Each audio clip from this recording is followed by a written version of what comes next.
On the south side. All right. So this space over here. So this would carve out, it's funny, somebody told me the other day, you know, Pastor, there used to be a wall there. Well, everything old is new again. This would create a small room that we could use as a prayer chapel, that people coming to church who want a little quiet space could use. I know some people have been concerned about some elimination of office space on the first level. This could potentially be a small meeting room where people could do counseling. It's not a large space, but it's been something we've been talking about with Worship in the Arts. That far corner of the narthex, where there are benches and coat racks, you may have noticed it's a fairly unutilized space. It's just kind of a hole. What if we could reclaim that in a useful way? Whether this be for prayer, confession, counseling. Maybe this is where the columbarium goes on the walls here. Maybe this is where a crying room, where if you've got a baby and you're looking for a place that you can go into and deafen the sound, that could be a space. It also balances visually the stairwell. Yeah, Sue's like, I lived in that room.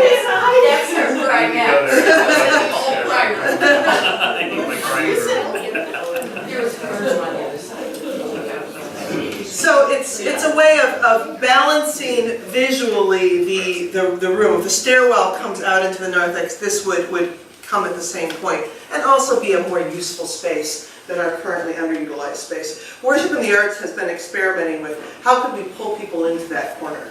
Well, maybe a wall could help. Don't go away. Oh yeah. I'm glad you have my back on it. It's great. You came in just right. Okay, lower level. There's one mistake on this slide. So right now, what we're going to be talking about on the next slide are these restrooms, offices, and what will be done in the corridor area here. We're not going to change, as we come down the steps here, we're not going to change the youth room or the storage, Sunday school storage, or anything in here. This is our mechanical and our main switchgear room for the electrical supply. And I admit this is confusing sometimes to me too, because I tried to correct the architect on something only to realize he wasn't talking about the spaces I was thinking about at all. Just for your information, currently in our youth room, we have 2 desks. This is where Steve Swenson works, our accountant, works out of this room. And Trish Roslin has a desk in here too, where she does her computer for youth and family ministry. Okay, Tom, thanks. All right. So youth room is over here, Right. choir room. Right. So right now, Marcus Breeze sitting right about here, right? Something like that, in your office. This room will be divided into a huge room. I don't know what, there's places square dancing in there too. I don't know what you're doing in there down there. Is anybody on Marcus's committee in here? On his, did you have trouble filling that room with furniture? I remember when the committee started working, they were like, can we steal some more furniture? Does Marcus need it? No, but the room is very empty, was the comment. Yeah. So that's the real flex room, and so it was divided because of the men's and women's room, we'll get to in a minute, for improvement for all those that use the facility, including all of us and all of our homeless that come during the year. And so these areas were really big time input from for improvements down there from all constituents. And in order to accommodate that, we had to change some storage. So the storage really stays the same down here. We're going to get where it's been improved big time storage, that is, in the next slide. But So as you can office here. This is a new office, right? This is the library. This is the music library. It's not being used right now. And it's going to have some connection and lighten up a little bit to the hallway. So we would need to think about how we utilize these spaces. Maybe some of Full of vinyl cabinets. Yeah, this is just 5 cabinets. Right. It's not. And it was an office. at one time. Although a pretty dismal office at that. Windowless, What we're going to do, sad, we're going to do dark window office. to the hallway. He's got it. It's a space.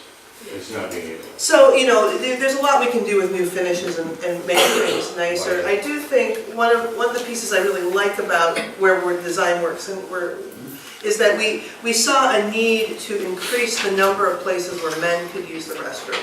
This is an important PADS piece. Now, of course, PADS is only in one Saturday a week for the summer, May through September, which in some ways seems like a relatively short amount of time. Why go through all this work to revamp our bathrooms, really, when it's mostly used for that short amount of time? Well, you know, if you think about hour per hour usage of church, probably only worship rivals the amount of time that this is used for sleeping and housing for PADS. And Redeemer has long had a commitment to PADS. This is what I hear from people in our community. Oh, you're the church that does PADS. And I'm really proud of that. And I think that's an important part of our identity and who we are. Making sure that our guests have better ways to use the restroom is a priority to me. And one that I think will serve us even if we someday do not become the church that does PADS. Or if by some miracle we have so much housing in DuPage County that no longer is PADS needed. Wouldn't that be a great problem to have? But I don't know if you've ever, the quilters will tell you, right? You've been in the women's restroom down there. It's kind of spooky down there, isn't it? Kind of ooky. You get one fluorescent bulb that's not quite firing right. You ever been in there with that? Yeah. You feel like you're going to have a little epileptic seizure right in there? Yeah. There's certainly some updating that could be done that could make these spaces a lot nicer for our guests. And the congregation uses it, you know, right across from our main gathering place on this lower level, it's going to be used more and more as it becomes more effective and more efficient. We obviously added another family, single stall restroom. This is again for people who need assistance in the restroom. This is welcoming for folks who are transgender. This is also useful for when we have PADS. You can designate this as another men's restroom if necessary or something like that, thus creating even more areas for people to use. The restrooms, you know, are right here now, both men and women. Women, it turns into a women's because if you try, you only have two choices. You either have to find another location or you have to really render going out here into the Sunday school room area, which really renders this part of the neck of that room unusable. It gets too narrow. It becomes almost like a quarter. You're setting up tables or whatever. And I've walked through there and never done it because this is a great place for restrooms, but it just ruins the space next to it. And so there's a lot of thought that went into organizing, get everything that we need and in the space that we need. Open, 390. Go. Okay, and adjacent, we're coming to the end. What do we do with and how do we use our fellowship hall more efficiently? So that's where we're going to talk about now. Right now, there's an idea of making, opening up the ceiling, making it coffer, changing the lighting, changing the mechanical system down there, and changing the whole appearance through that mode. One of the things we heard time and time again from folks who toured our building, they would come into this room and they'd say, this room, the parish room, is great. Don't wreck it, don't touch it. The AA especially said, please don't change the parish room, we love this room. So when we got down to the fellowship room, we thought, is there a way we could make this room more like the parish room? Better ceilings would actually go a long way toward making that happen. Lighting. Floor covering.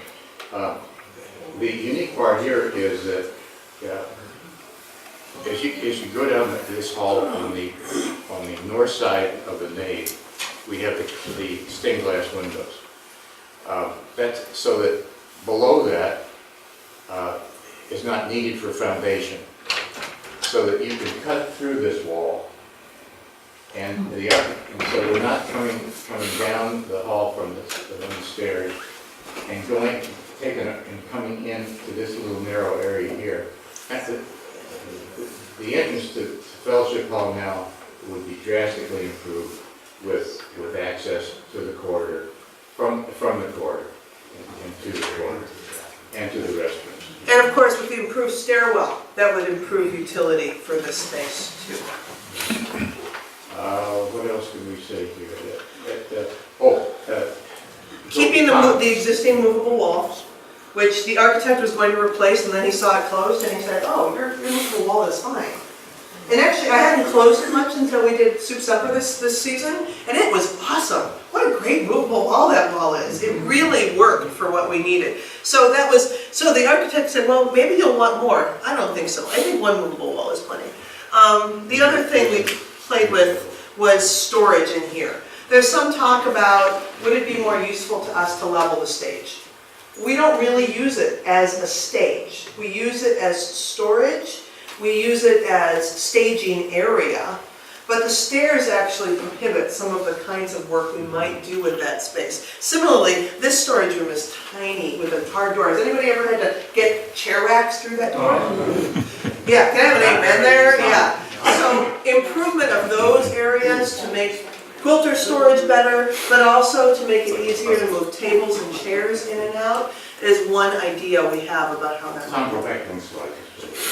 Yeah, what Pastor's talking about, the stage now becomes a storage area, can be a storage area, and connect into the existing storage area. So better doors in here, wider doors, and of course, if I get nothing else done with this project, I'm replacing the worst folding chairs in America. You know, I wondered where they came from, and I thought, why do we have these terrible folding chairs? And then I was at Grace River Forest, and they have the same terrible folding chairs. So I have this theory that the English district had this tremendous deal on folding chairs back in like 1972. And that is our last bit of our Missouri legacy, are these terrible folding chairs. Everybody hold on to these chairs, here we go. Each of these areas that we talked about total up to about $1,700,000. That's the west end approach, welcoming, lighting, identification, the main level lounge, offices and restrooms to improve all that area, the socializing area, coffee, and the flex areas, adding the family restroom and expanding the existing restrooms. Men's room gets one more commode because we need it. They need it, plus the fact that they're handicapped accessible and correspond to all the American Disability Act requirements. This is the East Stair Tower budget. We kept the narthex separate in case we can't really do all the ceiling things. This would go down. We really can't tell until we explore it. The lower level restrooms and office budget, and then the lower level fellowship hall. That's what you get, and that's what these numbers total. The additional cost, it doesn't need work, but we're covered with everything that, all the contingencies that we need that are normal to any kind of construction. But I was counting how many families. Furniture, fixtures, and equipment gets us new flooring in here, corridors, upgrading beyond areas, and maybe even a new carpet. So I get new carpeting? Well, that's, sure. In other words, you can't just do this section without blending everything in. So that's useful to know. So this includes carpeting and furniture in areas that are not immediately in the renovation squares. So that everything is renewed and you don't notice that well, the paint stops here and that kind of, or the old carpet. We're not going to do that. You wouldn't do it, or we wouldn't recommend it. Security and technology. That's a big budget, and we don't. That was a recommended budget. I didn't recommend it because it's hard to defend. If we're going to protect all our staff with all the doors locked, it can be very simple. However, at the time that we may need to have, or decide, or somebody tells us, or we think somebody here thinks that we need more security, keeping track of who goes in and out of the church during the day and where they go. Sunday school rooms, Mark, you can tell us, but we haven't talked to Mark yet, but you're on our list. The whole idea of how you secure the Sunday school area. We talked about, you only put glass in the doors, right? Well, you can't see in the Sunday school room because there's a quarter in each case, for those of you who have taught Sunday school or for the room. So that's not it's a kind of an answer, but it's not the complete answer for the safety of the children, if we get to that degree of security requirements. So do we film all that? Do we have a console? Can this be done wirelessly, or do we have to run the cable? So this is a number 4 that'll cover everything that we could possibly think about. I'm not thinking about it. We are, We can be secure for less than. I don't know what the Christian scientists or Without the, security. yeah. Not technology, just security. Just security. Because you've Well- got security and technology. Well, we have to, But you're only talking you've got the security. what? I just want to know. Yeah, it's Question. both. This is just a holding number, really, is what he's saying. Security comes up a lot. We are probably I don't know what the Christian Scientists do. I'm not entirely sure what the Adventists do.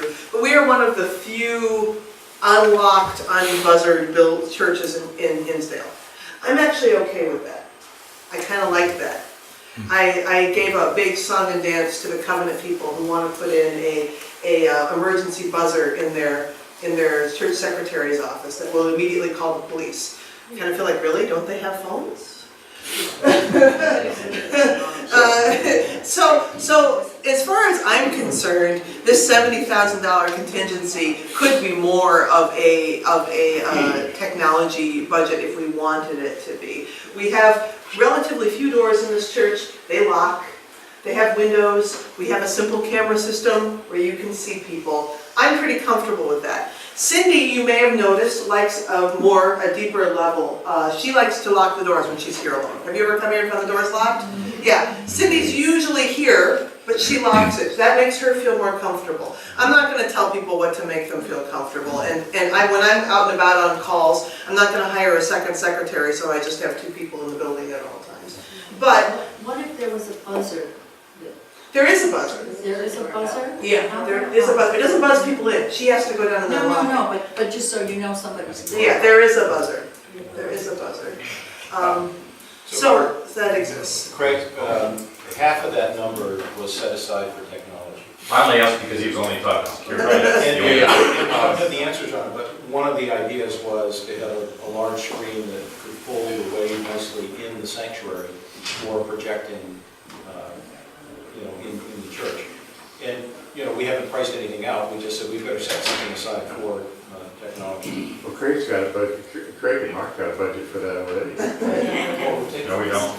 For the screens? Absolutely not. Really? Someone's been against it. I want a program. Oh, but there is money for technology. There is a budget for technology, a little, not a budget, but some dollars put aside. There have been some We'll call it the questions Technology Foundation. about why not the narthex, and that's been some of the technology wonders. When we originally started this project, we said we were going to do everything but the sanctuary. The sanctuary is probably the most recently, except for the kitchen, take that back. The kitchen's the most recently remodeled space in this church. You wouldn't know it. Yeah, we know, but followed by the sanctuary. There are sanctuary rehab, as difficult as it is to talk about how we redo our whole building, sanctuaries are much more emotional issues. For every person who thinks putting in a screen is the be-all and end-all, there's another person who thinks it would be the end of the world. Sanctuary projects, I think, need a whole own category. That said, there are probably some things that may be folded into this. Things like, we're going to redo all the carpeting everywhere else, we might redo the carpeting in the sanctuary. There's not that much of it. Oh, for sure. Yeah, we've talked about moving or removing some pews. You may have been here on occasion when we had all of the handicapped slots full. Clearly, there's need for more of that kind of space. Some churches are taking out entire pews, so they take out one whole pew, they have one pew and then the next one, and then that area becomes an area for both people in wheelchairs, and they put a little table in children color there, right in the middle of the sanctuary.